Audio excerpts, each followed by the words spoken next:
स्वागत करते हुए माला अपनाकर परंपरागत रूप से श्री रामजी बाबू आदरणीय राकेश सिन्हा जी का स्वागत करते हैं। मैं माला उच्चारण से करें। श्री सुधांशु रंजन जी देश में पत्रकारिता जगत के जाने माने नाम, सामाजिक कार्यकर्ता के उनके लगाव शुरू है।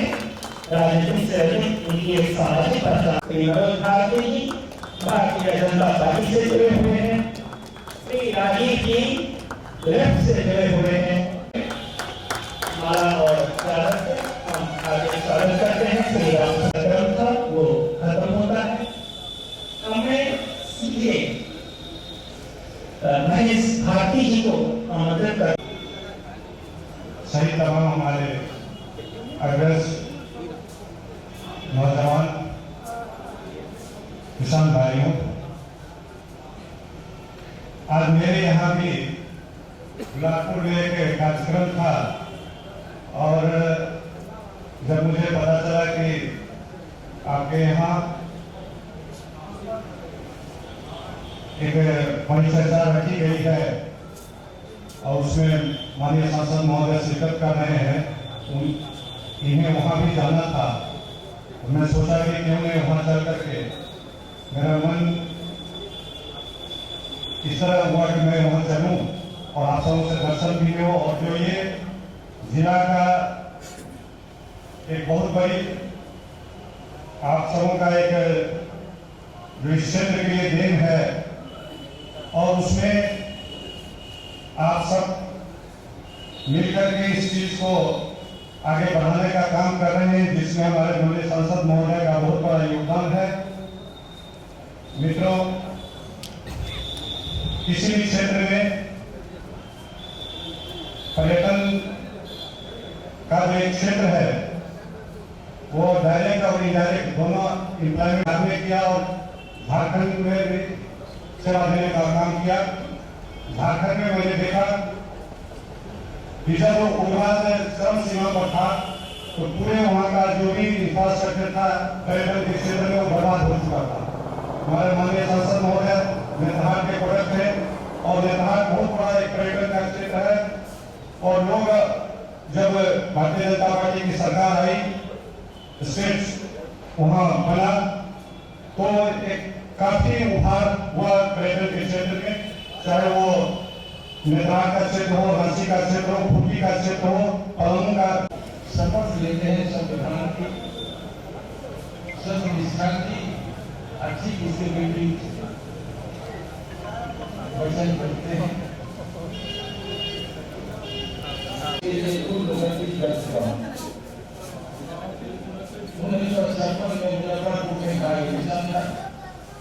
अशोक मनालू का चुनाव लड़ रहे थे, हमें ग्रामीण विधानसभा से में प्रधान था। आशा विद्वानी ने सर्वे दिया था 11 होने का और हर बार मुझसे अच्छी बात करके जाते हैं। आज सारी तो करते हैं, सभी एक ही है।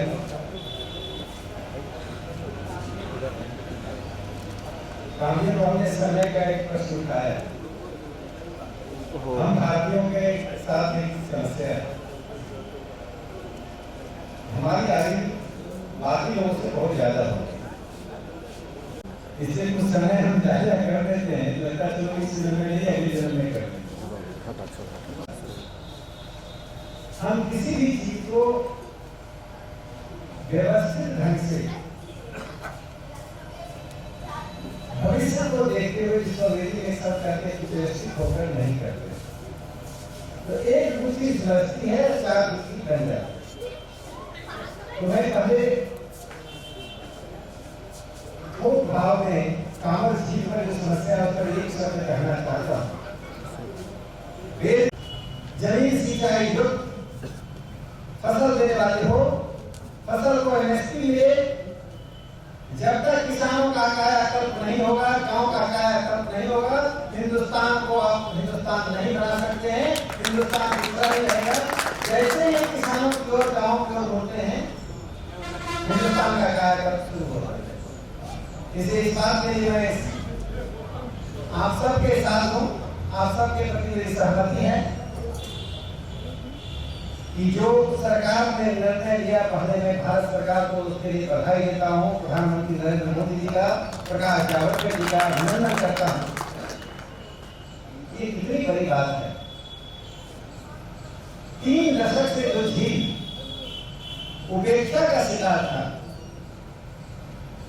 हम उसके अस्तित्व के लिए दर दर भटक रहे थे।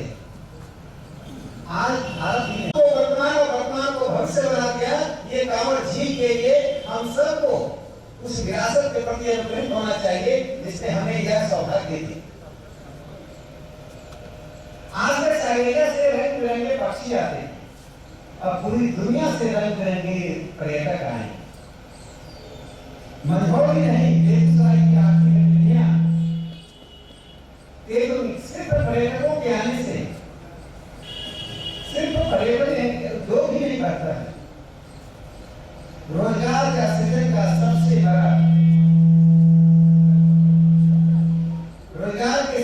सबसे बड़ा माध्यम यदि बिहार में है। चुनाव से पहले मैंने एक ट्वीट किया था, बिहार के जीडीपी को 2 से 3% सिर्फ बोल गया। पावापुरी से नालंदा कहते हैं, राजगीर, कांवड़ झील, इन सबको अब जोड़ दें तो बिहार का जीडीपी 2 से 3% छलांग मारते। अरे जिस झील में साइबेरिया का पक्षी आ रहा है, उस झील को देखने के लिए अमेरिका का टूरिस्ट क्यों नहीं आए? जिस बोध गया था वहां तो थाईलैंड में लोगों को मालूम है कि थाईलैंड के लोगों को बुला नहीं पा रहे हैं।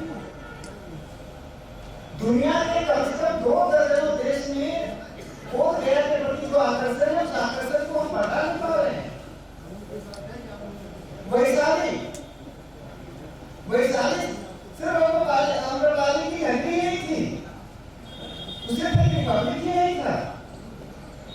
वैशाली अध्यात्म की दृष्टि से कैसी लगी है?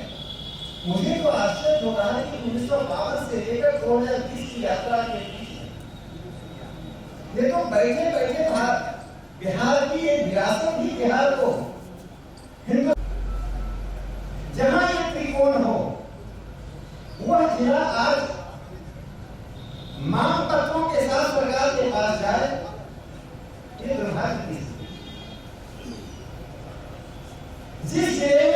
जिस जिले का औद्योगिक चरित्र हो वहां एक एरोड्रम नहीं, वहां हवाई यात्रा नहीं हो सकती। जिस जिले का औद्योगिक चरित्र हो उस जिले में आवागमन की समस्या नहीं हो। जहां पर सिमरिया हो, जिस सिमरिया में सिर्फ श्रद्धा का ही केंद्र नहीं है, वह व्यापार का एक बड़ा माध्यम हो सकता है। वहां पोर्ट होना चाहिए। हमें आत्मालोचन करना पड़ेगा।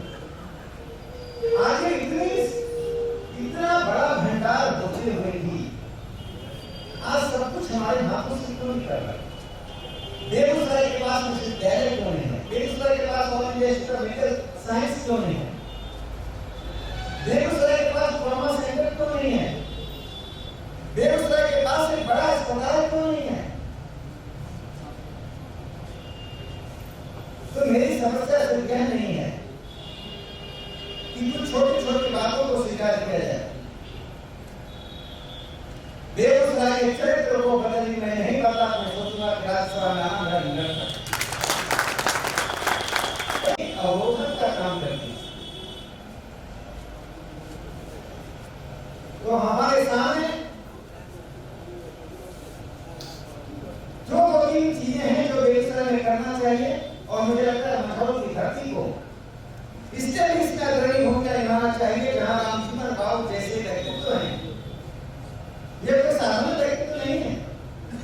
भारतीय राजनीति में ईमानदारी से, अपनी योग्यता से, अपनी कर्मठता से, अपने परिश्रम से,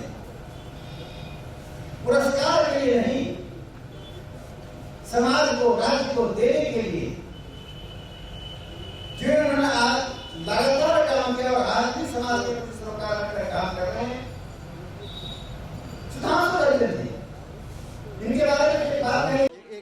दिनकर विश्वविद्यालय की मांग हमारा अधिकार, जैसा कि आपने जिक्र भी किया और ट्रोल भी हुआ था और आपने इसका समर्थन भी किया था, तो क्या लगता है सर, ये जिसके हुंकार से संपूर्ण विश्व हुंकारित हुआ, क्या दिनकर विश्वविद्यालय बहुत जल्द आपके सहयोग से बनने वाले हैं? देखिए, इतना निश्चित है कि बेगूसराय में एक विश्वविद्यालय होना चाहिए, क्योंकि स्वर्गीय रामधारी सिंह दिनकर जी का राष्ट्रीय नहीं अंतर्राष्ट्रीय जगत पर सम्मानित स्थान प्राप्त है और वे एक साहित्य में, समाज में एक संदर्भ बिंदु हैं।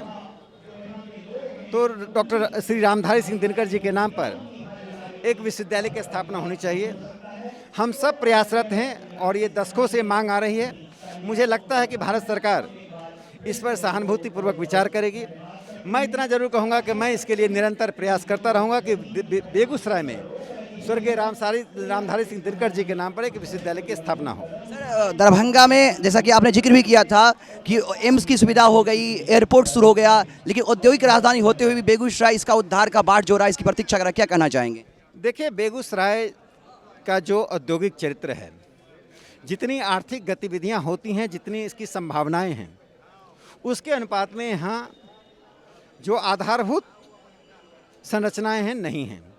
जैसे एयरपोर्ट का होना या पर्यटन के अन्य सुविधाओं का होना, होटल इंडस्ट्री का विकास होना, तो मुझे लगता है कि बेगूसराय में इन चीज़ों का बढ़ाने के लिए हम सबको साझा प्रयास करना चाहिए।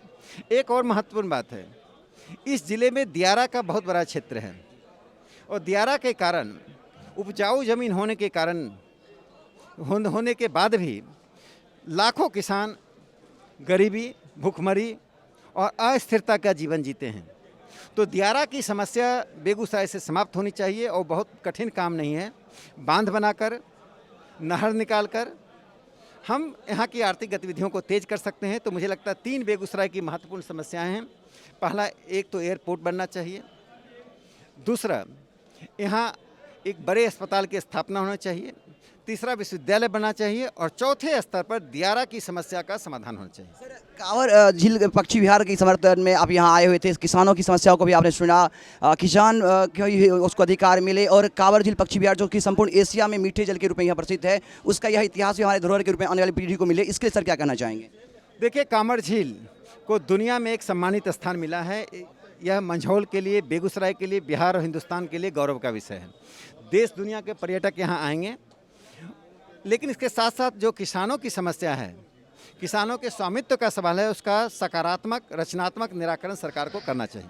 सर, एक प्रश्न और सर, नमक सत्याग्रह सर, एक प्रश्न मेरा सर, नमक सत्याग्रह जिसने संपूर्ण बिहार केसरी के नाम से, जिसने बिहार में एक संपूर्ण बदलाव दिया, आम जनमानस के हर दिलों में रहने वाले श्री कृष्ण बाबू, जिन्हें यूँ कहा जाए कि नमक सत्याग्रह की शुरुआत इसी कांवर झील के बगल में गाँव जो है गढ़पुरा से शुरू हुआ, कि आज वो अपने उद्धार का बाट जो रहा है और उसका पर्यटन स्थल के रूप में उसे विरासत नहीं बदला जा रहा है। देखिए, 2022 में हिंदुस्तान की आज़ादी का 75वां साल शुरू हो रहा है और मैं इस अवसर पर सरकार से प्रार्थना करूंगा, सरकार से निवेदन करूंगा, सरकार को इसको यह ज्ञात भी कराऊंगा कि गढ़पुरा में श्री बाबू की याद में उस नमक सत्याग्रह की याद को और प्रेरणा स्रोत को आगे बढ़ाने के लिए एक बड़े स्मारक की स्थापना की जाए।